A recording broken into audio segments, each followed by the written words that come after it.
So Australia against Wales, possibly the decider for Pool D in many people's eyes, and both teams go into this with a win apiece in Rugby World Cup 2019. Wales are my team. I'm going to try not to be biased, but it's going to be a struggle. But this is my preview. Be sure to subscribe. Trying to hit 400 subscribers before the end of Rugby World Cup 2019. It's free to do. Hit that subscribe button down below and let me know in the comments down below your thoughts as well. So the last time these two teams met was quite a historic one for Wales. It was a big win for Wales against the Australians, only 9 points to 6 in Cardiff in the Autumn Internationals last November.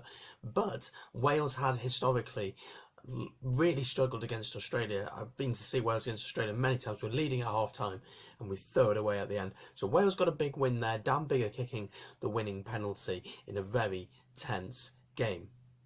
So both sides have picked up a win in Rugby World Cup 2019 so far.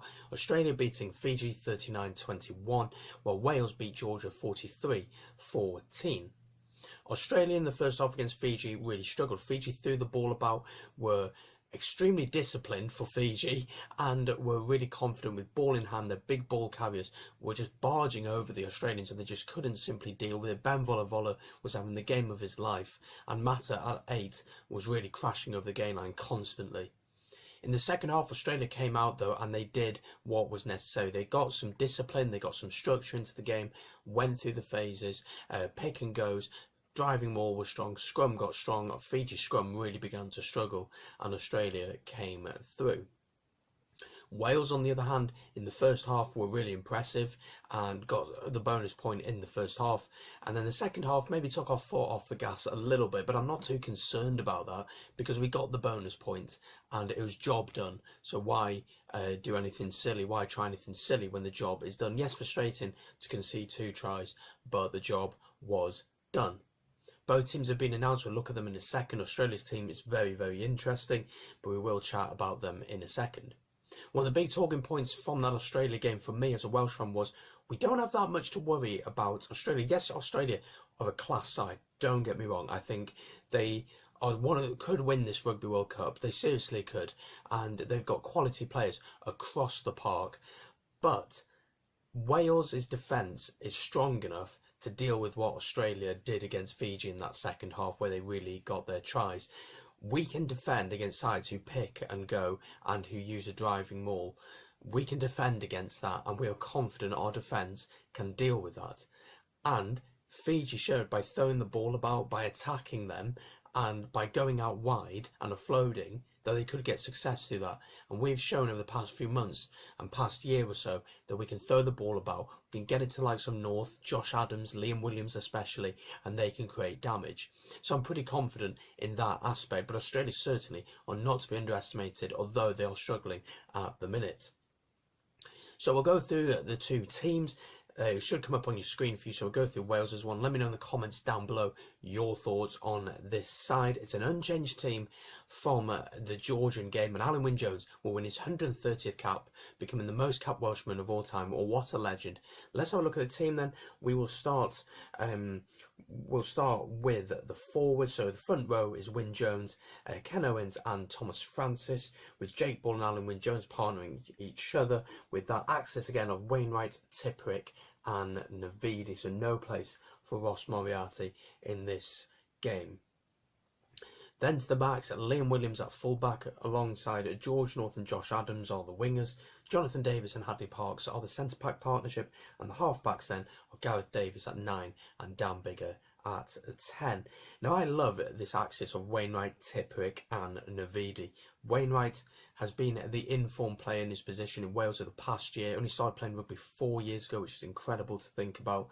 And he's an extremely exciting talent coming through for us. Tipuric, one of the best offensive forwards in the world.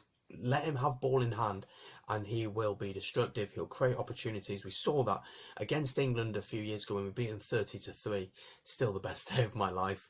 And we saw what he could do in the loose. Navidi at the breakdown and over the ball. He's contending to be one of the best, but he's coming up against one of the best in the world in this match. But his tackling success as well, how many tackles he puts in, how many big hits he puts in, he does a lot for the team. On the bench then that leaves Nicky Smith, D, Lewis Shingler, Moriarty, and then the backs on the bench are Thomas Williams, Reece Patchell and Owen Watkin.